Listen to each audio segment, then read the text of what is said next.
Hilos ng mata. Siya. So hintayin ko pag lumapit yung pulis dito sa akin ngayon. Tiyan mo, yan driver na nagrereklamo. Yan o, pinagalitan siya o. Yan, pinagalitan siya ng pulis.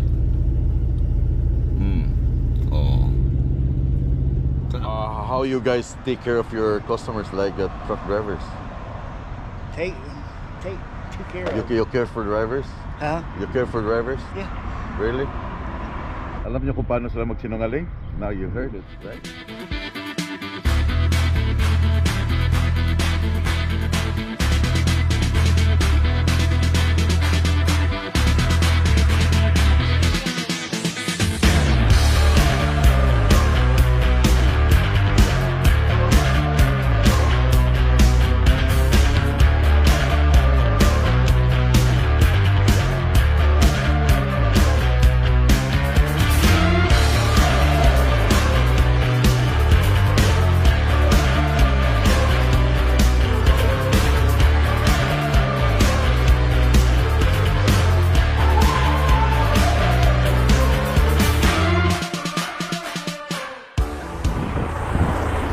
Hi there.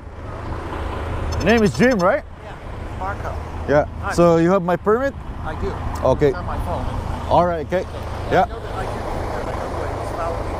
I'll be leading 41 and then we turn left on 41 and then you'll be in front on the 74. Uh-huh. And then when we get off on 32, I'll be in front again.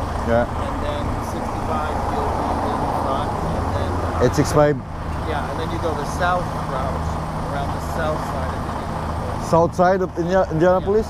And so you'll be in the right lane when you do that. The other guy went around the north side. He wasn't supposed to do that. So if we go around the south, in other words, 465. Not in the north, right? Not to the north. But let me know, okay? Okay. Then, yeah. Then on 36, right? Links, Ohio. Then we go around and then we get off on 70. We take 70 east. And then we get off on 27, go north, and then 36. So we do end up 36, but it's at the end of it. Yeah, okay, right on.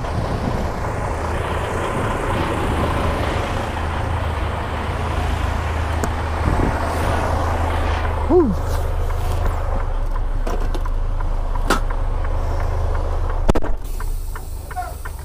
Okay, I'm ready, Jim.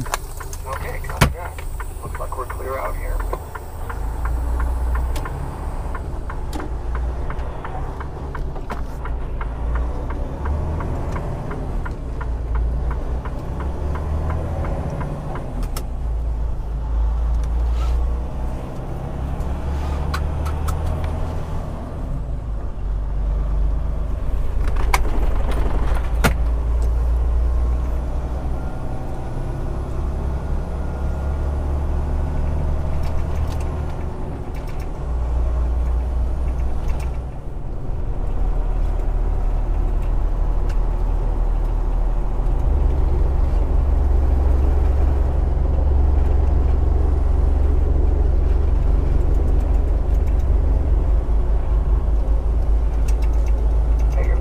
All those corners.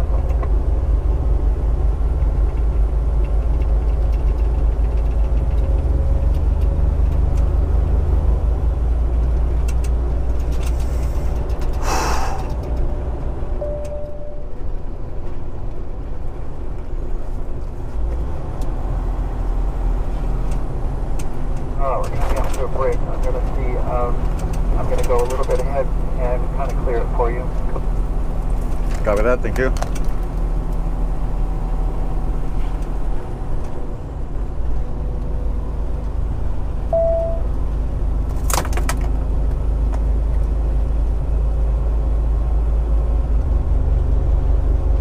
Shit.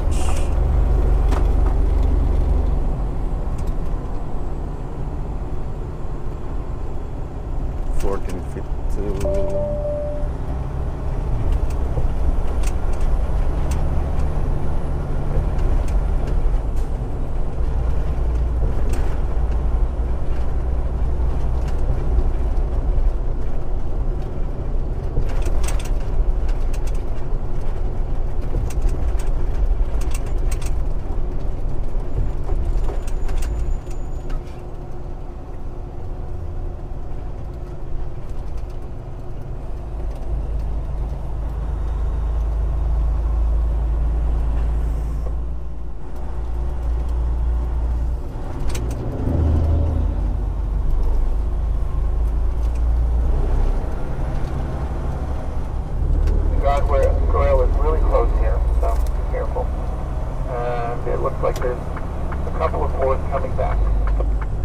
Clear.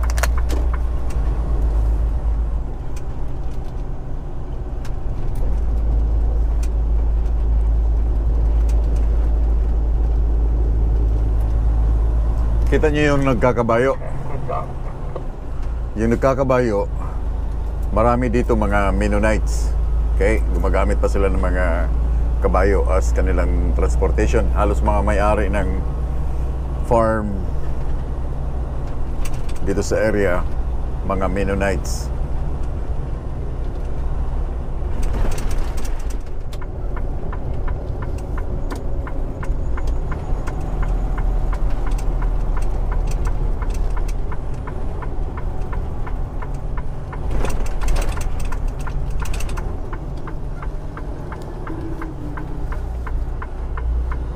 Arriving at coordinates on the right.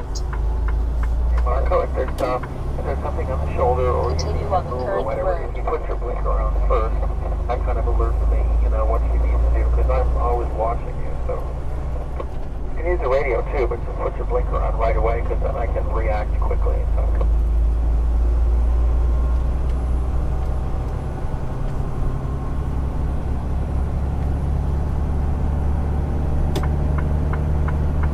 Okay, you're clear out.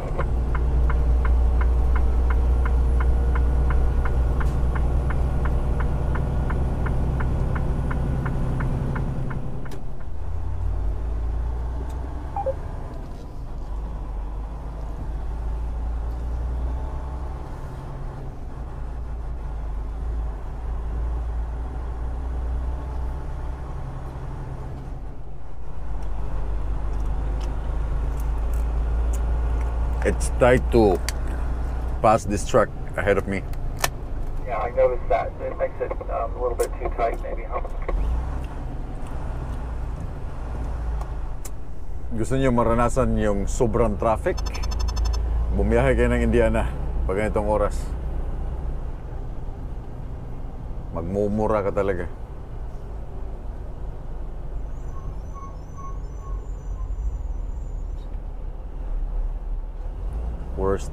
Worst na city to. Hindi sa worst na city sa traffic. Sa traffic. Indiana, Illinois, Chicago. Fuck Chicago. California, man. Welcome to Chicago, bro. Fuck Chicago. I did 3. 1, 2. Guys, nandito ako somewhere sa Ohio. Natigil na ako dito dahil running out of hours. Then call for night. Oversized load, bawal mag-drive sa gabi. 30 minutes before sunrise and 30 minutes after sunset. Yung aking oras kanina somewhere sa Indiana, enough pa sana siya hanggang makarating ako somewhere here sa Ontario na pwede akong makatigil ng aking load as oversize. Ngayon, dahil sa sobrang traffic kanina, halos naubos yung aming oras doon sa road closure ng 465 ng Indiana Police. Dumating ako dito sa Pilot truck stop na negative 8 yung aking time. So negative 8 yung aking oras. Now, kanina pa ako nakapark dito. Ganitong oras, around 11 o'clock ng gabi. 11 o'clock ng gabi, maraming volume ng mga sasakyan na pumapasok sa gas station dahil naghahanap ng mga truck stop, naghahanap ng matitigilan. So dahil oversize ako, hindi ako pwedeng sumiksik doon sa mga spot dahil almost 13 wide yung aking haba at wala na ring spot kanina pagdating ko dahil maliit lang siya na truck stop. So ang ginawa ko, tumigil ako dito somewhere sa gilid, as usual na dati kong ginagawa, na tumitigil sa gilid lalo pag oversize para hindi ako makakaabala doon sa loob or hindi ako makakasabit doon sa loob. Yung staff dito sa Pilot, kung meron lang sanang labs, sa labs ako titigil, hindi ako titigil dito. Yung staff ng Pilot, gusto niya akong paalisin dito sa area sa aking pinarkingan. Sabi ko no. Sabi niya, I'm not being rude but kailangan mong lumabas, kailangan mong umalis. Sabi ko, wala akong time, oversized load ako, gabi na, hindi na ako pwedeng mag-drive. Sabi niya, wala daw siyang pakialam, basta umalis daw ako. Sabi ko, hindi ako aalis. So I'm gonna call the sheriff. Then call the sheriff. I don't care kung mag-call ka ng sheriff. Mas uunahin ko yung safety ng mga road users along the way ng I-70, dahil kung paalisin mo ako, magdadrive ako ng I-70, they don't care, wala silang pakalam, oversize ako at bawal ako. Okay? Ayoko makakadisgrasya ng I-70, ayoko makakadisgrasya dito sa Amerika dahil oversize yung aking load. So sabi niya sa akin, call the sheriff. Sabi niya sa akin, I'm gonna call the sheriff. Then call the sheriff. Kakusapin ko yung sheriff. I don't care kung tatawag ka ng sheriff, kakausapin ko yung sheriff. Kung i-escortan ako ng sheriff at kung i-allow niya ako, dahil wala na akong driving hours, okay, bibigyan niya ako ng papel na in-allow niya ako mag-drive at i-escortan niya ako all the way hanggang sa makakarating kami doon somewhere na merong parking at this hour, 11 o'clock. Mag-drive ako kung nasa likod siya. Okay? At saka bibigyan niya ako ng note na in-escortan niya ako, pinalis niya ako dito. Mamaya papakita ko sa inyo yung area kung saan ako nakapark. Okay, I'm gonna stand with my ground. Hindi ako aalis dahil ayokong makakadisgrasya sa highway ng I-70 ng Ohio, Indiana at saka Ohio. Ayokong makakadisgrasya ng motorista. Okay, ayokong magkaroon, ayokong mag-cause ng chaos or disgrasya or malaking magkakasabitan dahil oversize ako, dahil nga gusto niya akong palisin. I'm gonna stand with my ground. Okay? Magalit sila sa akin, I don't care. Customer din naman ako, meron din ako kaming access sa pilot, nag-fuel din kami sa pilot or Flying J in Canada. Hihintayin ko yung sheriff na tinawagan niya. Hihintayin ko, kakusapin ko. Kung i-escortan ako ng sheriff, it's okay. Bibigyan niya akong papel dahil magkakaroon ako ng violation sa aking sa aking hours. Pagpasok ko pa lang dito kanina dito sa area, negative 8 na ako, 8 minutes para lang makarating ako sa gas station dahil dumaan kami sa likod ng Indiana US 36 sa Links hanggang makarating dito. Puno na yung isang truck stop doon kinapagdaan ko. Dito puno na rin siya dito sa likod. Paghapon, pag ganitong yun nga sabi ko, itong highway na malapit or maraming truck na dumadaan, yung volume ng truck, yung gas station hapon pa lang madali na siyang mapuno. Kaya wala na akong nadatnan kaninang spot. So it is what it is. Wala akong ginawa. Hindi ako nagkakaroon ng violation somewhere sa highway. Okay? Tapos pupunta ang police or ang sheriff, then let's go, let's talk. Kausapin ko yung sheriff. Hindi ako magdadrive na walang permiso sa kanya, walang note sa kanya. Hindi ako magdadrive kasi magkakaroon ako ng violation. I'm gonna stand with my ground. I'm gonna stand with my ground. Ulitin ko, ayokong magkakaroon ng disgrasya dito sa I-70 ng Ohio. Itong minsan itong mga kung meron lang sanang labs na malapit pagpasok ko dito, lalabs ako. Hindi ako titigil dito. Sa labs ako titigil. But wala. Ito yung option. Puno na yung isang station na TA. Dito puno na rin. So anong gagawin ko? Titigil sa highway? Of course not. No? So it is what it is. Hintayin ko yung sheriff na nirequest niya o tatawagan niya kung papupuntahan niya dito. Pag ganitong oras, yung volume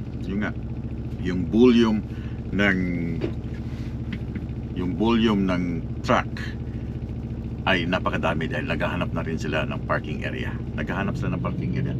Yung iba pumapasok, naghahanap lang ng spot, din lalabas na uli. Wala ka na makikita ngayon. Yung nga sabi ko before pa, na pagbabiyahe ka ng Amerika, no? Kung hindi lang kami na traffic, kung babiyahe ng Amerika, sa hapon pa lang madaling mapuno. Okay? Madaling mapuno. Hapon pa lang madali na siya mapuno. Kaya sortihan na lang kung makakapasok ka dito na may bakante.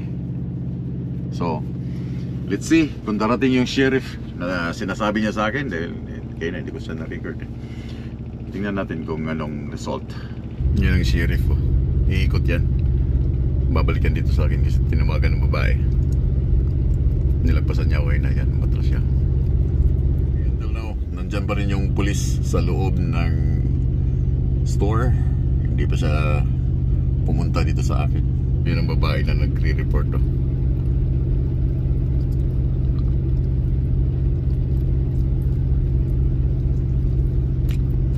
Gusto niya akong palisin dito sa aking pwesto. Ayun, sabi ko, ba't ako aalis dito? I-overseas ako. Wala na akong driving hours. Sabi niya, tatawag daw siya ng sheriff. Sabi ko din, tumawag ka ng sheriff.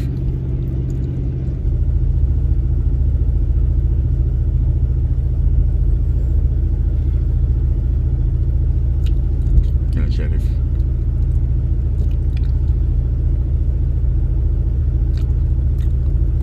Hintayin kong na lumapit yung sheriff dito sa akin ngayon.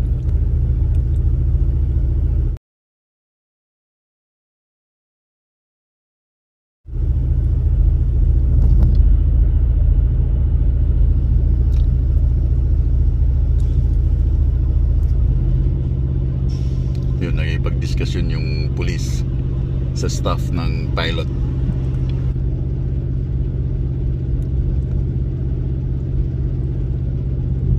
Wala silang consideration eh. Tiyan mo, I think pinagsabihan sila ng police. Wala silang consideration. Yung aking load, oversize. Nandito ako sa gilid nakapark. Yan ang nagre-reklamo siguro, yung driver na yan.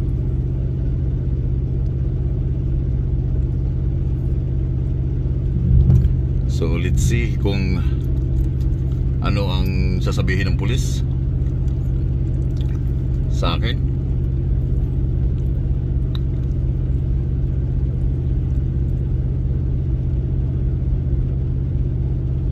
Mga ano tong mga puti, mga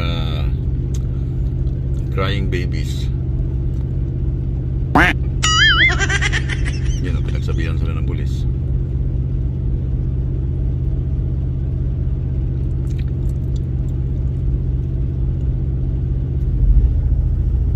Yan ang nagreklamo, yung driver na yan. Kitako lang ang tiyan.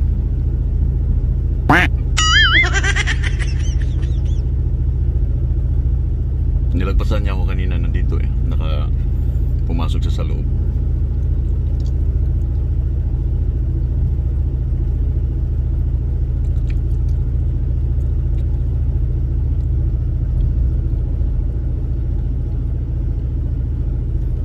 Hindi niyo lang marinig dahil nandito ako sa loob ng truck and naka-zoom lang siya.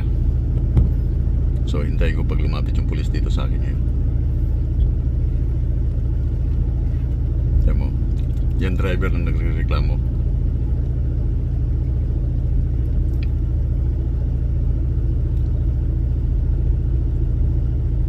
Yan o, pinagalitan siya o. Yan, pinagalitan siya ng pulis. Oh. Sana.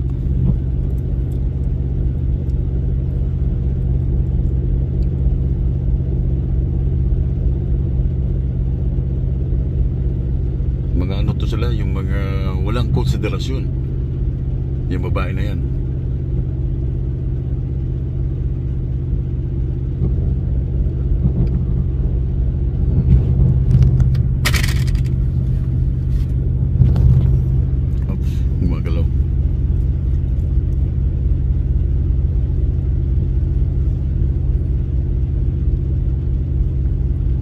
Tawag pa, sila pa yung pinagalitan.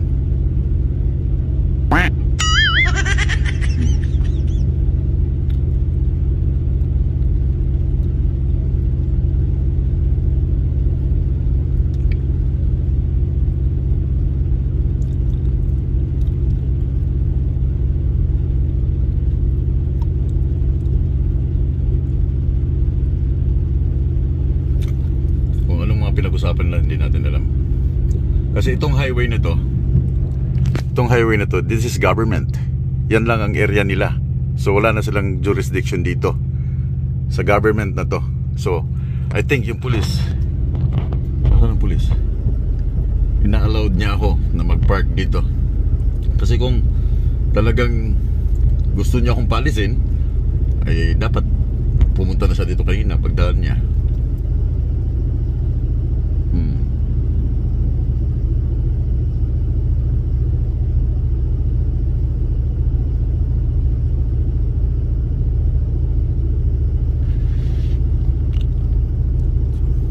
Ano kayang pinag-usapan nila, no? Naka-zoom to siya, guys. Times 10 ang zoom niya. Linaw, no?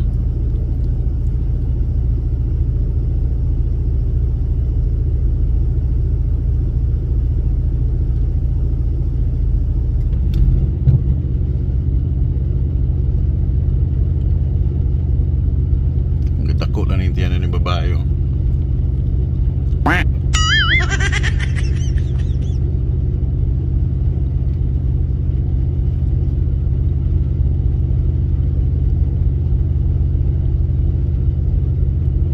Sabi niya hindi to taga Canada yun, balik sa loob. Okay.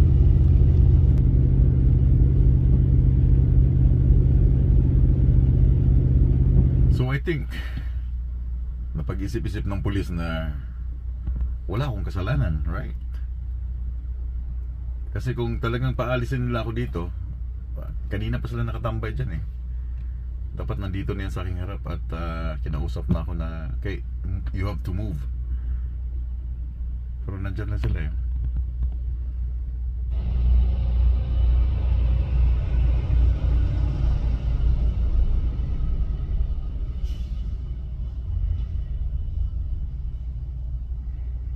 Yung pulis ay may kasamang babae. Look.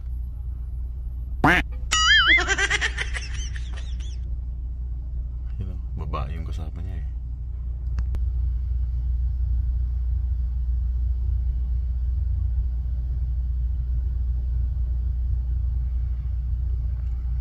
Okay, let's see kung pupunta dito.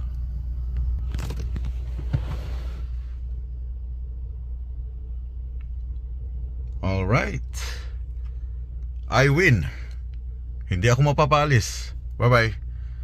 O see, walang ginawa yung pulis. Wala silang nagawa. Wala silang nagawa dito sa aking parking sa gilid. So anyway, morning guys. It's another brand new day, right? So anyway, alam niyo yung nangyari kagabi, di ba? Pinuntahan ako ng sheriff dito sa kung saan nakaparada ako sa may pilot. Kaya sa mga truck driver ng mga Pilipino na nanonood ngayon, i-boycott yung pilot. Huwag kayong pumarada sa pilot dahil you know what?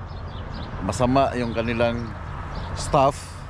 Pangit yung mga the way sila mag-treat ng mga driver. Kumukuha ka ng fuel sa kanila, bumibili ka sa kanila, but the way mag-treat yung mga driver, the way ang mga staff ng pilot i-treat yung mga driver, parang mga I don't know, nagtatrabaho sila sa isang truck stop. Okay, nagtatrabaho sila sa isang truck stop pero they don't care about sa mga drivers. Kita niyo yung mga truck na yan nakaparada sa gilid ng highway, di ba? Dahil walang matulugan.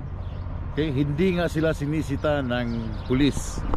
Hindi sila sinisita ng pulis or sheriff dahil naiintindihan ng sheriff yung situation dahil kulang ng parking sa buong Amerika at kailangan ng driver matulog or magpahinga.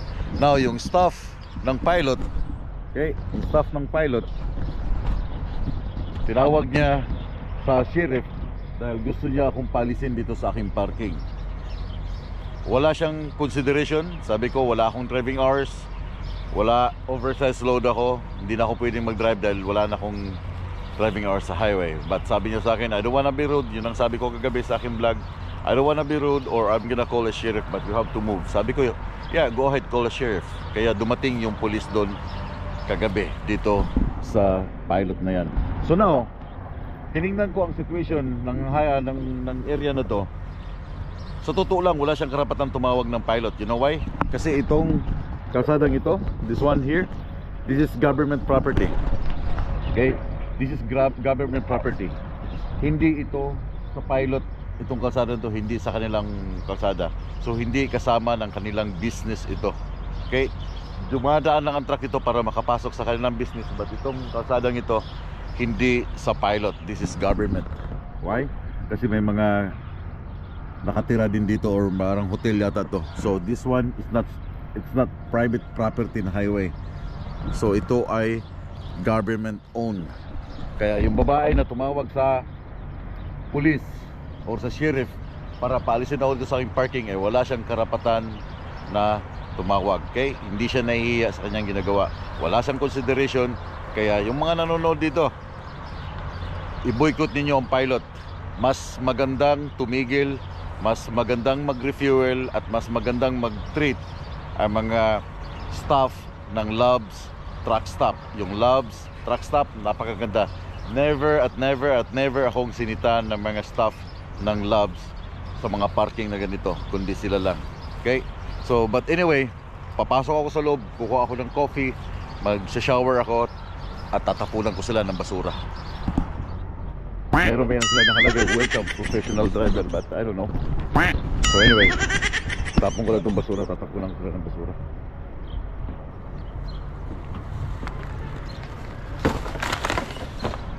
So yung pulis kagabi dito naka-parking.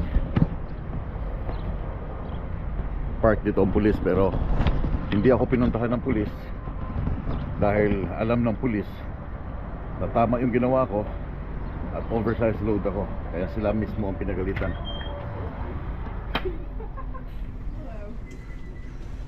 Hello sa mata.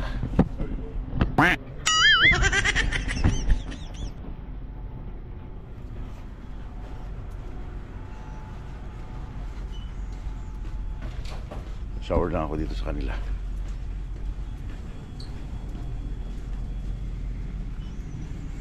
Shower number 3.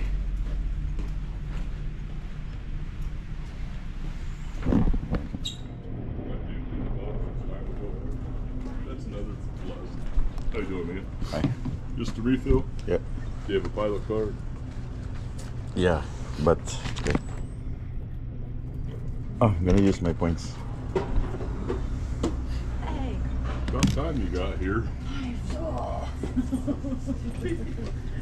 I am so ready for them to be done with this exit bridge. You already know how I am. Come on. You said use the points. Yeah. All right, you're good to go. How you doing?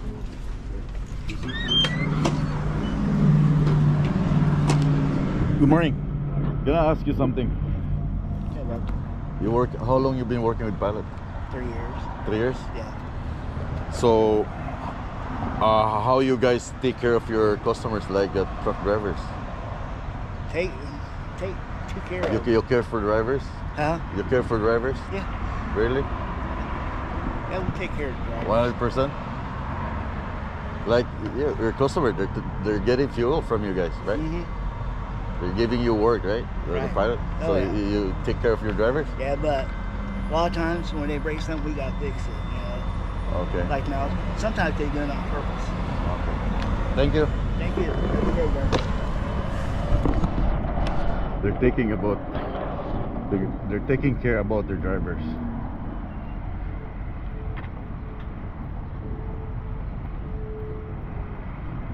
Sabi niya, they're taking care about drivers. That's stupid. No? Alam niyo kung paano sila magsinungaling? Now you heard it, right? Alam niyo kung paano sila magsinungaling. They're not taking care of the drivers. You know what I'm saying, guys? Okay? They're lying. They're lying. Ang number one na nag-take care ng mga drivers, Loves. Yeah, 100% Loves Truck Stop. Ang number one na nag-take care ng drivers. Not pilot, not Flying J. Oh, Flying J, kasi we used to park sa Flying J sa Saskatoon. But pilot, they're lying.